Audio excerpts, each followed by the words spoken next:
एक समय की बात है। एक गांव में एक मेहनती किसान रहता था। उसके 4 बेटे थे। किसान बहुत ईमानदार और शांत स्वभाव का व्यक्ति था, लेकिन उसके चारों बेटे हमेशा झगड़ते रहते थे। कभी खेत के काम को लेकर, कभी घर के काम को लेकर, तो कभी किसी छोटी सी बात पर भी उनका आपस में मनमुटाव हो जाता था। किसान कई बार उन्हें समझाता, पर वे उसकी बात पर ध्यान नहीं देते थे। किसान को चिंता रहती कि अगर उसके बेटे ऐसे ही आपस में लड़ते रहे, तो भविष्य में वे मुश्किलों का सामना नहीं कर पाएंगे।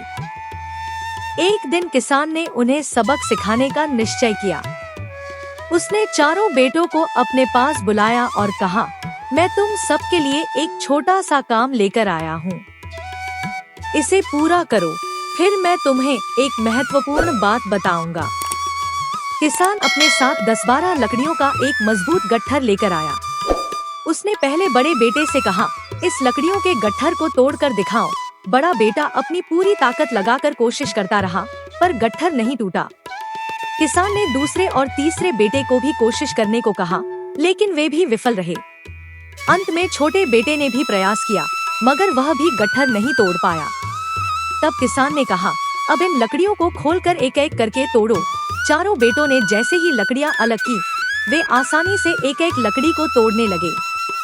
सबने बिना मेहनत के लकड़ियों को टुकड़ों में बदल दिया। किसान मुस्कुराया और बोला, जब तुम सब एक साथ बंधे रहते हो, तो कोई भी मुश्किल तुम्हें तोड़ नहीं सकती, ठीक इसी गट्ठर की तरह। लेकिन जब तुम आपस में बंध जाओगे और लड़ोगे, तो दुनिया की छोटी सी परेशानी भी तुम्हें तोड़ देगी।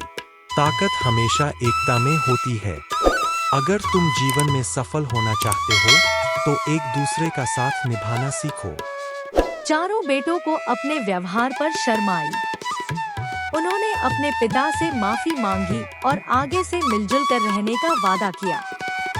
उस दिन के बाद से वे न तो आपस में झगड़ते थे और न ही किसी काम में एक दूसरे से दूरी बनाते थे।